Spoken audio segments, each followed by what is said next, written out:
Imagine that you just started playing Minecraft. You create a new world and are first spawned in.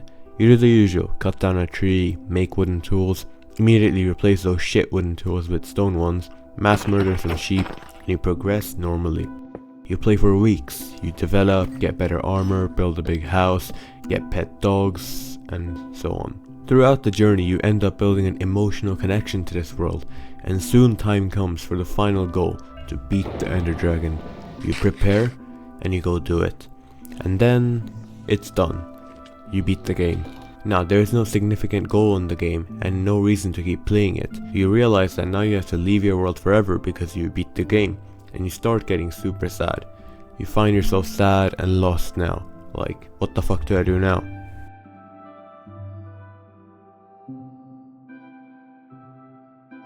I recently experienced something similar, and I decided to do a Google search, and I found out that this entire getting sad after finishing a game actually has a whole term and research papers and stuff on it, and it's called post-game depression. I realized that why this actually happens is because of some advanced spiritual stuff, which I'm gonna explain. But first, real quick, I'm Aaron, a base straight A student on self-improvement, and this spiritual thing of why this happens comes from the book The Way of the Superior Man by David Dida.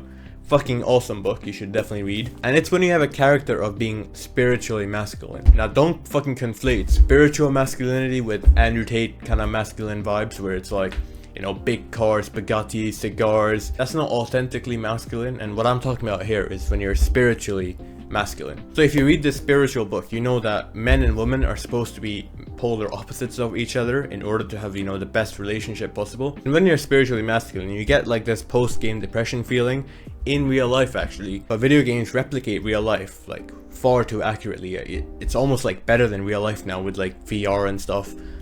So obviously you're gonna get the post-game depression that you get in real life in the video game too. The biggest sense of post-game depression that I remember getting was actually 2 years ago when I was still playing video games back then, and I was playing a game called Far Cry 5. I was grinding through that game, progressing, leveling up, fucking putting hours into that game over the winter holidays. Back then I wasn't really aware of self-improvement and stuff, so I was grinding out that game, and then soon I finished, and after I finished I was just lost. I didn't know what to do. It was I kind of felt sad, and that's when I decided to Google feeling sad after finishing game, and that's when I find out about post-game depression. I remembered kind of this feeling lost and not knowing what to do. I didn't want to leave the game and leave all my progress in the world and stuff, and that really built a mental pain in me for a couple of days. I don't know if you have ever experienced something similar, but you probably have, because that's why you're here, right? The good thing is that if you are in a post-game depression state, it goes away after a few weeks and you'll completely forget about it. And the reason I'm talking about this right now is because I recently experienced exactly the post-game depression thing again, but this time it was in real life, and that's when I made the connection where oh shit, this is spiritual stuff, because then I knew about spirituality and self-improvement and stuff. When I experienced it recently in real life, I was damn, and I made the connection. I understood why this actually happens, post-game depression. There wasn't anything that I found online when researching this. The real life experience might sound a bit cringe, but hear me out. A few weeks ago we finished the first year in gymnasium, which is what they call high school in Sweden, and that was the last time that I was gonna study Spanish in the school system. I had started Spanish 4 years ago, and it's been a journey of constantly improving, because when I started I knew nothing of Spanish, and now I ended on an A. And after giving the final test, the final ever test in Spanish, I'm not gonna study Spanish again in my life. After giving the final test in Spanish, a part of me was really happy and was oh my god, we finally fucking did it. 4 fucking years of hard work and we're finally fucking done with this fucking shit subject. Fuck that, out of my fucking way, and I can focus on more fucking important things. But later, when I came back from school that day, I was a bit down and sad, because it was the last Spanish test ever in my life. I was never gonna have to give a Spanish test again, and it was 4 years of hard work. And then I got these thoughts in my mind, what if all the Spanish knowledge that I learned just goes away and I will forget everything, and it's as if I never took Spanish. But I realized that these were really emotional and illogical, so I disregarded those. But this is an example of post-game depression in real life, because I felt sad after finishing the game of Spanish. It's just like a video game, you know, I finished the Spanish video game, got an A on it of course, because then I felt kind of sad because I finished the Spanish game forever. So now we'll go through like how to deal with this post-game depression stuff. I'll give you 3 tips which have really helped me, and finally like a spiritual, like the best spiritual way to like not avoid, but really not have any more post-game depressions anymore, because it's not nice when you get them, you know, and there's probably a reason why we shouldn't have them. If it doesn't feel that nice, there should be a reason, right? Why? There must be something about it that we're missing or something. So we'll go through that later. But first we have the 3 tips. The first tip, bro, is to accept that this is completely normal, this post-game depression stuff. And it's actually a pretty good thing, because that means that you're somewhat spiritually masculine as a guy. So just get it into your head that post-game depressions are completely normal, like this is nothing out of the ordinary, and it's just some emotional feelings that will eventually go away. The second tip, which I use and it has helped me a lot, is to keep journal entries of everything that you do in life, basically. It's one of the best things that I've started doing from the beginning of 2024. And it's so nice, because if you randomly get nostalgic feelings, or if you experience like something like a trip or something and then it's over, if you have journal logs of the experiences, that you can at any time in the future, you know, look back and just be grateful that it was all logged down. There's all there, the experiences are all there, and you haven't like lost them in the grains of time. This is a habit that you should do daily journal entries, it's called, where every day you write down an experience that you have, and you just write down the words and a journal entry. It takes like 10 minutes of your day every day, but it's such a nice thing to have in the future, and it really helps with the post-game depression thing. And the third tip is to reduce your importance to it. Like, stop giving it so much fucking real estate in your mind. Like get it out of your head. Like, it's normal, it's okay, done, next thing, you know. Just don't, you know, obsess over it and be like, oh, why is this happening, how do I fix this, and just accept that it's normal and just get it out of your head, you know. Stop letting it live in your mind rent free. Those 3 tips have really helped me, but the best, like, you know, spiritual way to not experience any of these stupid post-game depressions things anymore is to play infinite games instead of finite games. Let me explain. So this relates to another book by Simon Sinek called The Infinite Game, and it's more like a business entrepreneurship type book, but it also does relate to spirituality a lot. So finite games are games or like things that you do that have like a goal at them and an end at them, and your only objective is to get to that end and then stop playing it. On the other hand, infinite games are where there is no end, you know. The purpose of the game is to continue playing the game. And infinite games you play till like the day you die. Finite games you play with a goal in mind and you stop at the very end and you never do it again. That was like a very dumbed down explanation. If you want, you can read the summary of the book. I've left like a link in the description probably, hopefully, if I can be bothered.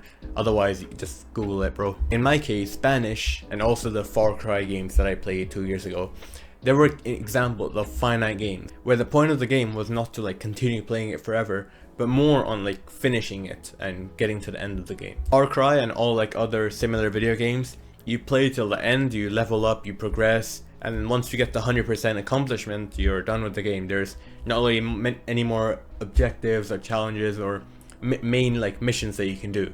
The game is done. You can like roam around the world probably, but it's done. The game's done, and you can basically not be bothered to play it anymore. And that's a finite game. After a finite game, if you really like put your hard work and lots of your time into this, if you're a spiritually masculine man, then you will feel like some post-game depression kind of vibes. But infinite games are like games, but in reality it's like work and tasks and stuff that you do till the fucking day you die, you know.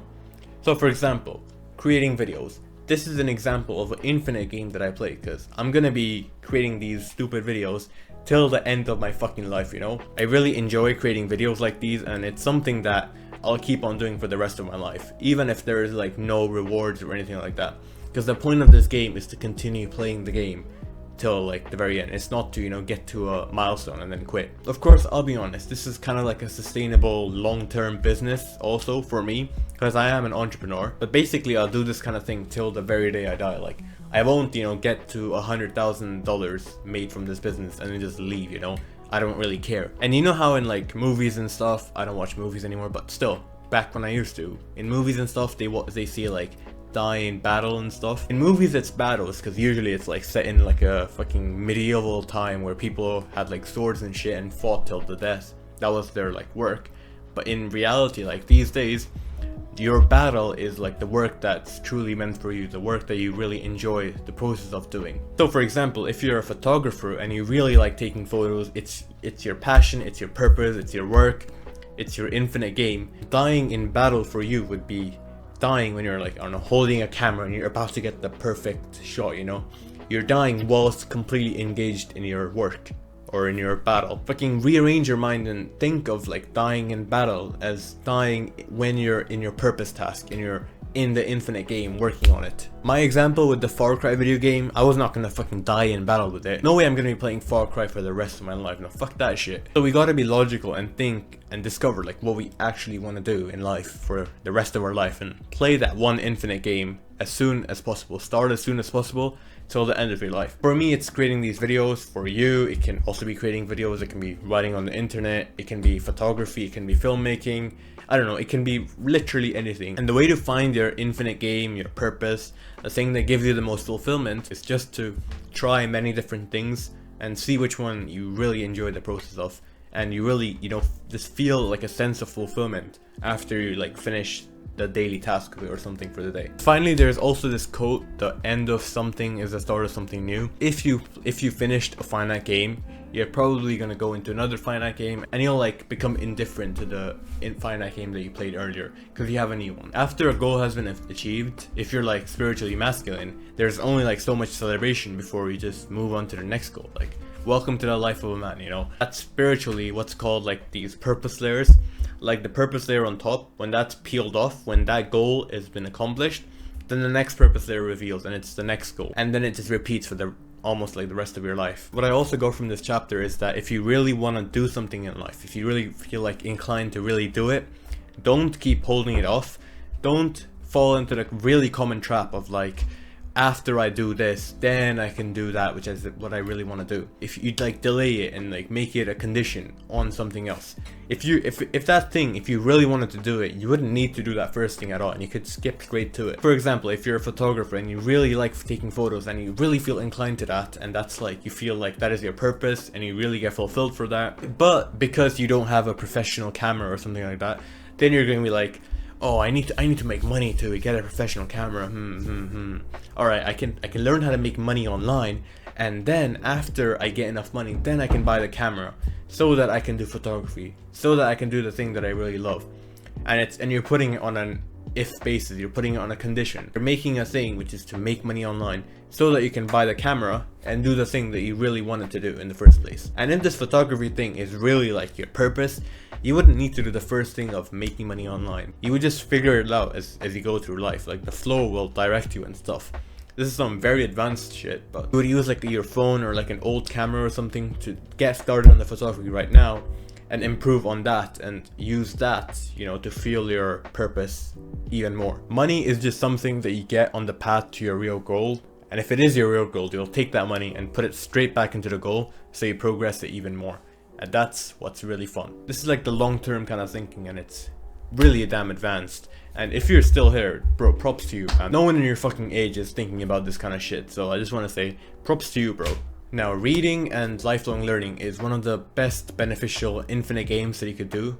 You could learn for the rest of your life and be a lifelong student, which is really great, and you should definitely have the humility to understand that there is always more that you could learn and be humble. So if you want the best self-improvement books that are worth your time as a student, and you want to start reading for, you know, a lifetime, then click here where I make a tier list out of all the good self-improvement books out of there and say like which ones we should read first and which ones are actually worth our time as students. Alright, thanks for watching, bro. There's like 1% of people left that have got to the end of this video and have absorbed like the spiritual and that kind of stuff. So if you did, then respect to you, bro. That's really great. You have now conquered post-game depression and you know more about infinite games, so do subscribe if you found this helpful, and I'll see you in the next one.